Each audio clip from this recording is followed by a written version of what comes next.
बच्चों, आज हम एक बहुत ही रोचक टॉपिक पढ़ने वाले हैं। Human environment interactions, the tropical and the sub tropical region, यानी मनुष्य और पर्यावरण के बीच के रिश्ते। तो चलिए शुरुआत करते हैं। सबसे पहले हम बात करेंगे अमेज़न बेसिन यानी अमेजन बेसिन की। बच्चों, अमेजन बेसिन भूमध्य रेखा के पास स्थित है, 10 डिग्री उत्तरी अक्षांश से 10 डिग्री दक्षिणी अक्षांश के बीच। यह इलाका इक्वेटोरियल रीजन का हिस्सा है। अमेजन नदी एंडीज पर्वत से निकलकर अटलांटिक महासागर में जाकर मिलती है। रास्ते में इसमें कई सहायक नदियां भी मिलती हैं। अब बात करें यहाँ के मौसम की। यहाँ साल भर गर्मी और नमी रहती है। दिन हो या रात, हमेशा हवा में नमी महसूस होती है। अचानक बारिश भी हो जाती है, जिससे त्वचा चिपचिपी लगती है। इस क्षेत्र में भारी वर्षा के कारण बहुत घने जंगल उगते हैं। पेड़ों की शाखाएं और पत्ते इतनी घनी छत बनाते हैं कि सूर्य की किरणें नीचे जमीन तक नहीं पहुंच पाती। जमीन पर केवल वे पौधे उगते हैं जो छाया में भी जीवित रह सकते हैं। यहाँ ऑर्किड और ब्रोमेलियाड जैसे पौधे भी मिलते हैं जो कुछ पेड़ों पर परजीवी की तरह उगते हैं। यहाँ के जंगलों में रंग बिरंगे पक्षी जैसे टूकन, हमिंगबर्ड और मकाओ पाए जाते हैं। बंदर, स्लॉथ और चींटी खाने वाले टैपियर जैसे जानवर भी यहीं रहते हैं। सांपों में एनाकोंडा और बोआ कंस्ट्रिक्टर भी मिलते हैं। और हाँ, अमेजन नदी में मशहूर पिरान्हा मछलियां भी पाई जाती हैं। अब अगर बात करें यहाँ रहने वाले लोगों की, तो बच्चे, ये लोग स्लैश एंड बर्न तकनीक से खेती करते हैं। मतलब जंगल का एक हिस्सा काटकर जला देते हैं और फिर वहां फसल उगाते हैं। यहाँ मणियोक, जिसे कसावा भी कहते हैं, मुख्य भोजन है। साथ ही रानी चींटियों और उनके अंडों को भी खाया जाता है। कॉफी, मक्का और कोको जैसी नकदी फसलें भी उगाई जाती हैं। इनके घर लकड़ी के बने होते हैं।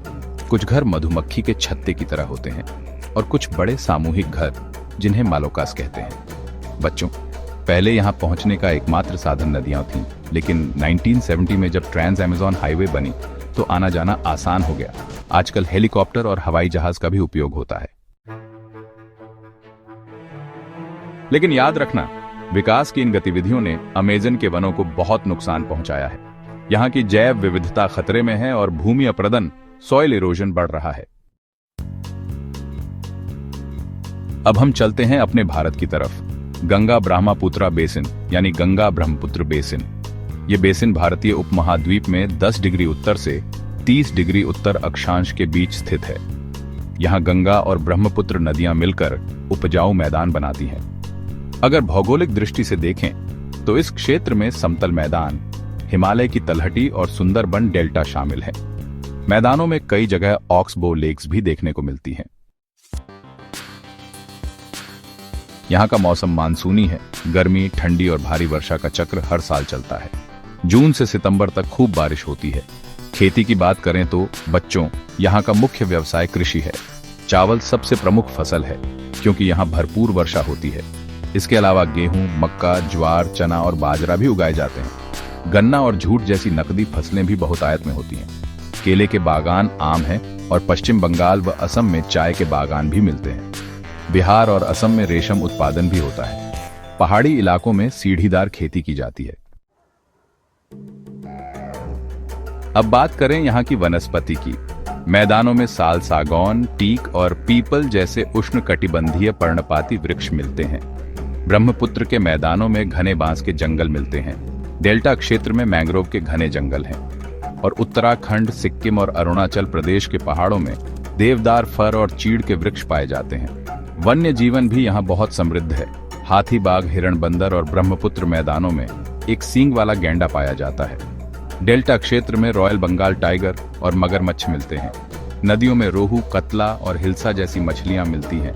और गंगा और ब्रह्मपुत्र नदियों में सुसु, ब्लाइंड डॉल्फिन पाई जाती है, जो एक स्वस्थ नदी तंत्र का संकेत है। अगर बस्तियों की बात करें तो गंगा नदी के किनारे बड़े बड़े शहर बसे हैं, जैसे इलाहाबाद, प्रयागराज, कानपुर, वाराणसी, लखनऊ, पटना और कोलकाता। लेकिन दुख की बात है कि शहरी और औद्योगिक अपशिष्ट के कारण गंगा नदी बहुत प्रदूषित हो गई है। परिवहन के साधन भी यहाँ अच्छी तरह विकसित हैं। सड़कें, रेलमार्ग, जलमार्ग और हवाई अड्डे सभी सुविधाजनक हैं। कोलकाता हुगली नदी के किनारे स्थित एक महत्वपूर्ण नदी बंदरगाह है। और हाँ, इस क्षेत्र में पर्यटन भी खूब होता है। लोग यहाँ ताजमहल, आगरा, संगम, प्रयागराज, बौद्ध स्तूप, उत्तर प्रदेश और बिहार, लखनऊ का इमामबाड़ा और असम के काजीरंगा तथा मानस अभयारण्य घूमने आते हैं। अरुणाचल प्रदेश की आदिवासी संस्कृति भी काफी आकर्षण का केंद्र है। अमेज़न बेसिन कुदरत का एक अनोखा करिश्मा है, बायोडाइवर्सिटी और कल्चर से भरपूर। लेकिन इसको एक बड़ा खतरा है, डिफॉरेस्टेशन। अमेज़न बेसिन में डिफॉरेस्टेशन बहुत तेजी से आराचा रहा है।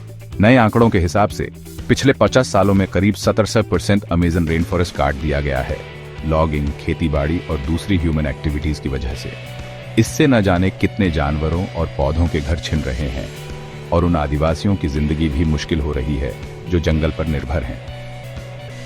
डिफॉरेस्टेशन के बहुत बुरे नतीजे होते हैं। इससे क्लाइमेट चेंज बढ़ता है क्योंकि अमेज़न रेन फॉरेस्ट हवा से कार्बन डाइऑक्साइड सोखता है। पेड़ कटने से हवा में CO2 बढ़ता है और ग्लोबल वार्मिंग तेज होता है। साथ ही डिफॉरेस्टेशन से मिट्टी का कटाव होता है, बायोडाइवर्सिटी कम होती है और पानी के साइकिल में बदलाव आते हैं। लेकिन अभी भी उम्मीद है। अमेज़न बेसिन में डिफॉरेस्टेशन रोकने के लिए कई कोशिशें हो रही हैं। गवर्नमेंट्स, NGOs और लोकल कम्युनिटीज मिलकर सस्टेनेबल लैंड मैनेजमेंट पर काम कर रहे हैं। रिफॉरेस्टेशन प्रोजेक्ट्स चल रहे हैं और इलीगल लॉगिंग रोकने के लिए सख्त नियम बनाए जा रहे हैं। नए जमाने के सॉल्यूशंस जैसे सैटेलाइट मॉनिटरिंग और टेक्नोलॉजी से डिफॉरेस्टेशन ट्रैक करना भी बहुत मददगार साबित हो रहे हैं। एजुकेशन और अवेयरनेस कैंपेन से लोगों को अमेज़न रेन फॉरेस्ट बचाने की जरूरत समझाई जा रही है। इन कोशिशों को सपोर्ट करके और सस्टेनेबल प्रैक्टिसेस को बढ़ावा देकर हम आने वाली पीढ़ियों के लिए अमेज़न बेसिन को बचा सकते हैं। याद रखें, अमेज़न रेन फॉरेस्ट की सेहत सिर्फ एक जगह की नहीं, बल्कि पूरी दुनिया की फिक्र है। इसमें हम सबकी जिम्मेदारी है। गंगा ब्रह्मपुत्र बेसिन ये कोई मामूली जगह नहीं है। ये तो सदियों से हमारी संस्कृति और परंपराओं का घर है, जिसने भारत को बनाया है।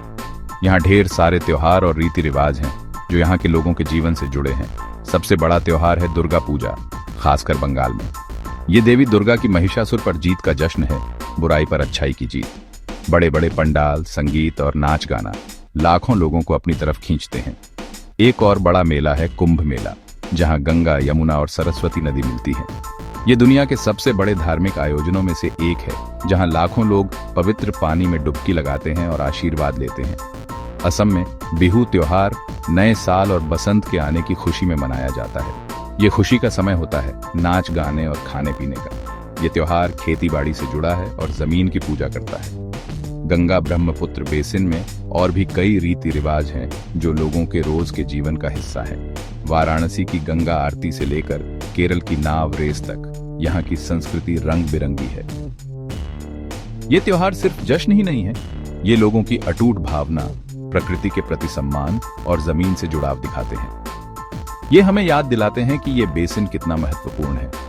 इन त्योहारों को मनाते हुए हमें गंगा ब्रह्मपुत्र बेसिन को बचाना भी याद रखना चाहिए। इसकी नदियां, जंगल, ये सब सिर्फ कुदरती संसाधन नहीं है, ये हमारी विरासत हैं जो पीढ़ी दर पीढ़ी चली आ रही है। इसे बचाकर हम अपने अतीत का सम्मान करते हैं और आने वाली पीढ़ियों के लिए एक अच्छा भविष्य बनाते हैं। अमेज़न बेसिन, ये जो इतना बड़ा और अलग अलग तरह का इलाका है, वो सिर्फ कुदरत का खजाना ही नहीं है, बल्कि यहाँ बहुत सारी इकोनॉमिक एक्टिविटीज भी होती हैं।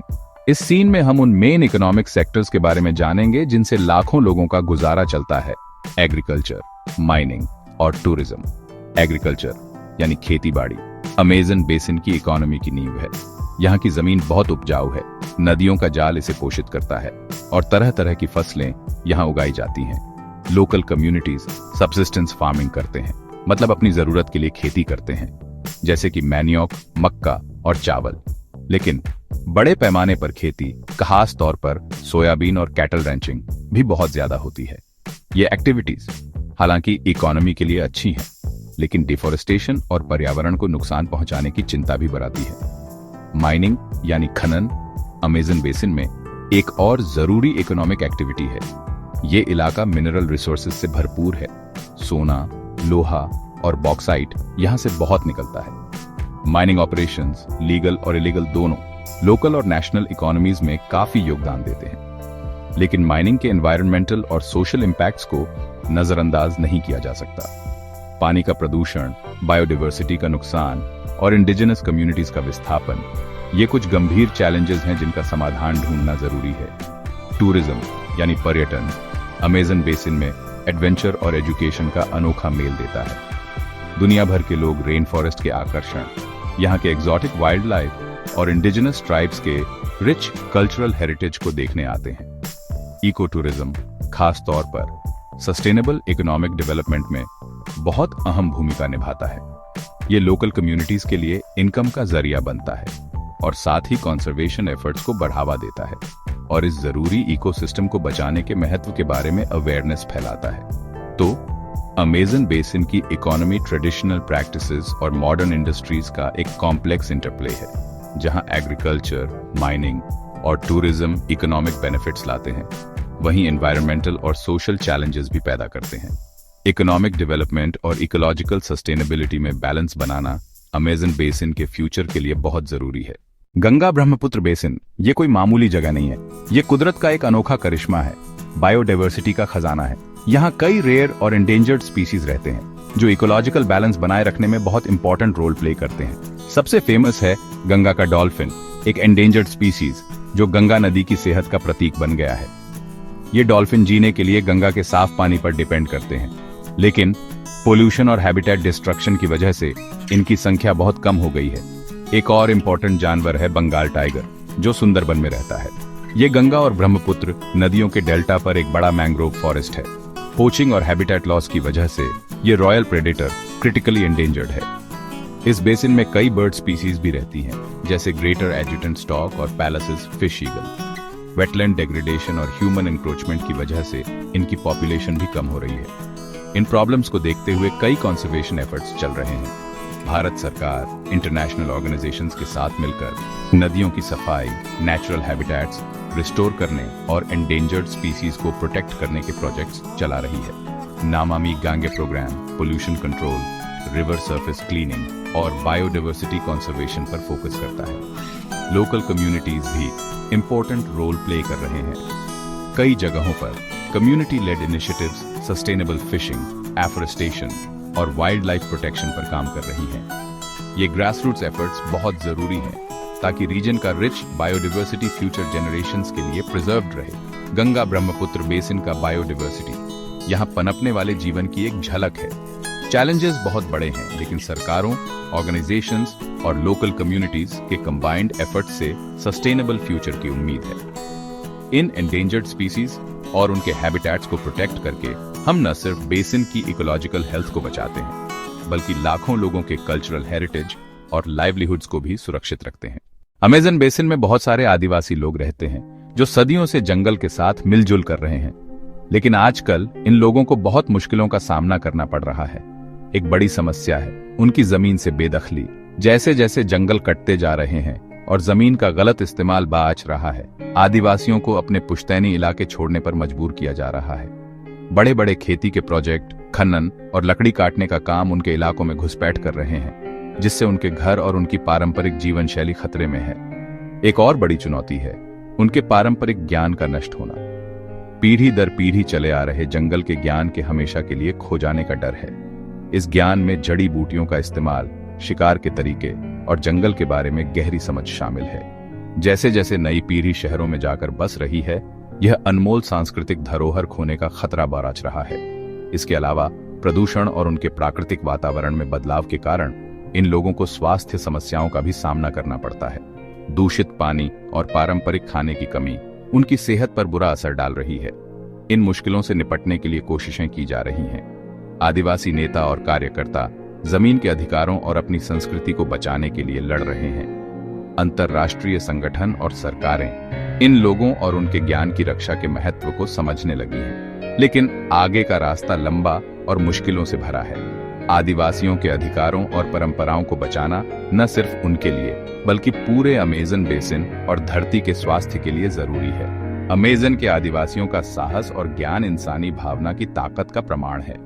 न्याय और पर्यावरण की रक्षा के लिए उनकी लड़ाई में उनका साथ देकर हम एक बेहतर और संतुलित दुनिया बनाने में योगदान दे सकते हैं। गंगा ब्रह्मपुत्र बेसिन इंडिया के खेती बाड़ी के लिए बहुत जरूरी है।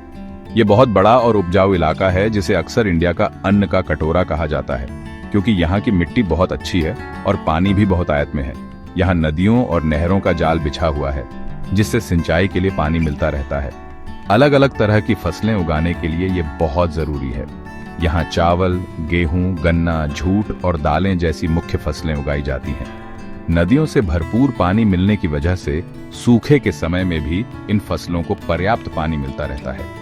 गंगा ब्रह्मपुत्र बेसिन में सिंचाई के तरीके भी अलग अलग और नए नए हैं। नहरों से सिंचाई और नदी से पानी उठाने के पुराने तरीकों के साथ साथ ड्रिप और स्प्रिंकलर सिंचाई जैसे आधुनिक तरीके भी इस्तेमाल किए जाते हैं। इन तरीकों से पानी की बचत होती है और जमीन साल भर उपजाऊ बनी रहती है। इसके अलावा यहाँ की अच्छी जलवायु, जिसमें मानसून के मौसम में खूब बारिश होती है, खेती के लिए और भी मददगार है।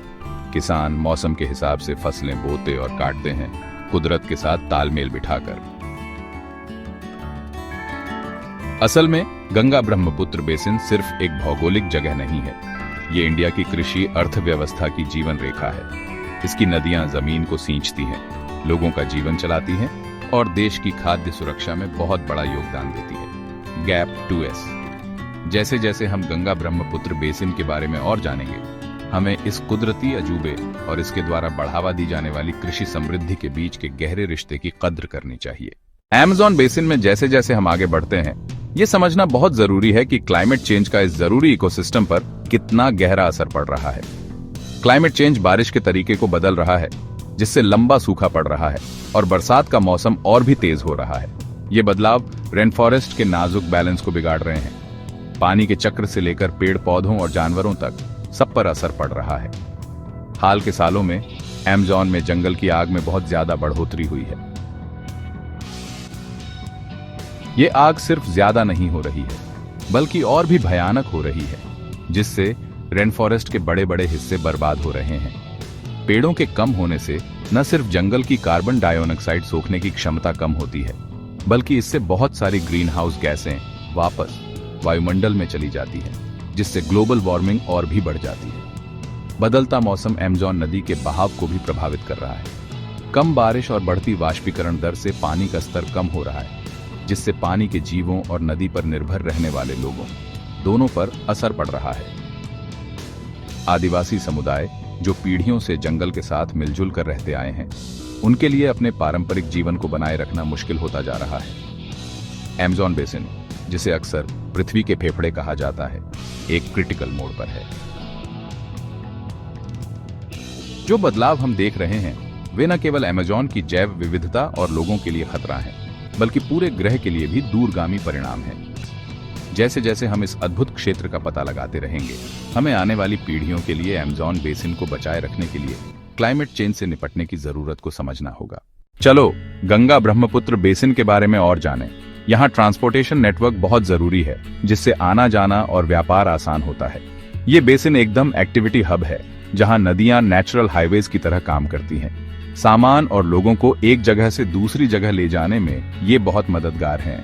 कोलकाता, हल्दिया और गुवाहाटी जैसे बड़े पोर्ट्स इंडिया की इकोनॉमी में बहुत इंपॉर्टेंट रोल प्ले करते हैं। देश का बहुत सारा इनलैंड वाटर ट्रांसपोर्ट इन्हीं पोर्ट्स से होता है, इसलिए ट्रेड और कॉमर्स के लिए ये बहुत जरूरी है। ये रिवरइन पोर्ट्स कई तरह का सामान हैंडल कर सकते हैं, जैसे बल्क सामान, कंटेनर्स और पैसेंजर्स भी। गंगा और ब्रह्मपुत्र नदियों के रास्ते ट्रेड रूट्स सदियों से यूज होते आ रहे हैं। ये रास्ते इंडिया के अंदरूनी हिस्सों को दुनिया के बाकी हिस्सों से जोड़ते हैं। ये वाटरवेज, रोड्स और रेलवेज के नेटवर्क के साथ मिलकर रीजन की कनेक्टिविटी और एक्सेसिबिलिटी को और भी बेहतर बनाते हैं। नेशनल वाटरवे 1 जो गंगा नदी के अलोंग है और नेशनल वाटरवे 2 जो ब्रह्मपुत्र के अलोंग है, इंडिया के इनलैंड वाटर ट्रांसपोर्ट स्ट्रेटेजी का इंपॉर्टेंट पार्ट है। इन वाटरवेज को और डेवलप किया जा रहा है ताकि नेविगेशन इंप्रूव हो, ट्रांसपोर्टेशन कॉस्ट कम हो और सस्टेनेबल ट्रेड प्रैक्टिसेस को बढ़ावा मिले। गंगा ब्रह्मपुत्र बेसिन का ट्रांसपोर्टेशन नेटवर्क सिर्फ रिवर्स और पोर्ट्स तक ही सीमित नहीं है। यहाँ रोड्स और रेलवेज का भी बड़ा नेटवर्क है, जो अलग अलग टाउन्स और सिटीज को जोड़ता है, जिससे पूरे बेसिन में आना जाना आसान होता है। इन इंफ्रास्ट्रक्चर्स के डेवलपमेंट से रीजन की इकोनॉमिक ग्रोथ और एक्सेसिबिलिटी में काफी इंप्रूवमेंट आया है। तो देखा गंगा ब्रह्मपुत्र बेसिन का ट्रांसपोर्टेशन नेटवर्क इंडिया की इकोनॉमी में कितना इंपॉर्टेंट है। ये नेटवर्क्स न सिर्फ ट्रेड और कॉमर्स को सपोर्ट करते हैं, बल्कि बेसिन में रहने वाले लाखों लोगों की लाइफ को भी बेहतर बनाते हैं। चलो अब हम अमेज़न बेसिन के बारे में थोड़ा और गहराई से जानेंगे। ये समझना बहुत जरूरी है कि इंटरनेशनल ऑर्गेनाइजेशंस का कितना बड़ा हाथ है इसको बचाने में। ये ऑर्गेनाइजेशंस सबसे आगे हैं पैसे देने और रिसर्च करने में, ताकि ये जरूरी इकोसिस्टम बचा रहे। World wild life fund WWF, united nations environment programme UNEP और रेन फॉरेस्ट अलायंस जैसे बड़े बड़े ग्रुप्स इस काम में लगे हुए हैं। ये लोग पेड़ पौधे लगाने, सस्टेनेबल डेवलपमेंट और वहां रहने वाले आदिवासियों की मदद के लिए पैसे देते हैं। ये ऑर्गेनाइजेशंस अमेज़न के पेड़ पौधों और जानवरों पर रिसर्च भी करते हैं। इन स्टडीज से हम इकोसिस्टम को और अच्छे से समझ पाते हैं और जंगल कटाई और जानवरों को बचाने के तरीके ढूंढ पाते हैं। ये लोग लोकल गवर्नमेंट और लोगों के साथ मिलकर भी काम करते हैं। साथ मिलकर वो ऐसे काम धंधे शुरू करने में मदद करते हैं जिनसे नेचर को नुकसान ना हो, मतलब इंसान और कुदरत साथ साथ रहे। इन ऑर्गेनाइजेशंस के पैसे से जंगल की रखवाली और नए प्रोटेक्टेड एरिया बनाने जैसे काम होते हैं। ये सब बहुत जरूरी है अमेज़न के अनोखे जानवरों और पौधों को बचाने के लिए और क्लाइमेट चेंज के असर को कम करने के लिए। तो देखा, अमेज़न बेसिन को बचाने के लिए इंटरनेशनल ऑर्गेनाइजेशंस का कितना बड़ा रोल है। उनके पैसे, रिसर्च और सबके साथ मिलकर काम करने से ही हम इस खूबसूरत जगह को आने वाली पीढ़ियों के लिए बचा सकते हैं। आगे चलकर गंगा ब्रह्मपुत्र बेसिन में सस्टेनेबल डेवलपमेंट के बहुत सारे मौके हैं। सरकार और लोकल कम्युनिटीज दोनों समझ रहे हैं कि इकोनॉमिक ग्रोथ और एनवायरनमेंट को बचाना दोनों जरूरी है। इसलिए ढेर सारी पॉलिसीज और इनिशिएटिव्स चल रही हैं ताकि ये इंपॉर्टेंट एरिया आने वाली जनरेशंस के लिए भी अच्छा रहे। एक main government policy sustainable agriculture को बढ़ावा देने पर फोकस करती है। ऑर्गेनिक फार्मिंग और एफिशिएंट वाटर मैनेजमेंट के जरिए ये पॉलिसीज एग्रीकल्चर के एनवायरमेंटल इम्पैक्ट को कम करना चाहती हैं और साथ ही प्रोडक्टिविटी बढ़ाना भी चाहती हैं। प्रधानमंत्री कृषि सिंचाई योजना जैसे प्रोग्राम्स फार्मर्स को रिसोर्सेज और नॉलेज देते हैं ताकि वो सस्टेनेबल तरीके अपना सकें। कम्युनिटी इनिशिएटिव्स का भी गंगा ब्रह्मपुत्र बेसिन के सस्टेनेबल डेवलपमेंट में बहुत बड़ा रोल है। लोकल ऑर्गेनाइजेशंस और NGOs लोगों को एनवायरमेंटल कंजर्वेशन के बारे में सिखा रहे हैं। रिफॉरेस्टेशन, वेस्ट मैनेजमेंट और रिवर क्लीनअप जैसे प्रोजेक्ट्स कम्युनिटीज को इंकरेज करते हैं कि वो अपने नेचुरल रिसोर्सेज की जिम्मेदारी लें। इको टूरिज्म को बढ़ावा देना भी सस्टेनेबल डेवलपमेंट का एक अच्छा तरीका है। रीजन की यूनिक बायोडाइवर्सिटी और कल्चरल हेरिटेज को हाईलाइट करके इको टूरिज्म लोकल कम्युनिटीज को इकोनॉमिक अपॉर्चुनिटीज देता है और साथ ही एनवायरनमेंट के लिए अप्रिसिएशन भी बढ़ाता है। इन सस्टेनेबल डेवलपमेंट इनिशिएटिव्स को आगे बढ़ाने के लिए गवर्नमेंट, प्राइवेट सेक्टर और लोकल कम्युनिटीज का मिलकर काम करना बहुत जरूरी है। एजुकेशन, टेक्नोलॉजी और इंफ्रास्ट्रक्चर में इन्वेस्टमेंट करते रहने से Ganga Brahmaputra basin sustainable development का एक मॉडल बन सकता है जहां ह्यूमंस और नेचर साथ मिलकर रह सकें। फ्यूचर के बारे में सोचें तो गंगा ब्रह्मपुत्र बेसिन में सस्टेनेबल डेवलपमेंट बस एक पॉसिबिलिटी नहीं बल्कि एक जरूरत है। सब मिलकर हम एक ऐसा थ्राइविंग और रेजिलिएंट रीजन बना सकते हैं जो लोगों और नेचर दोनों को सपोर्ट करे।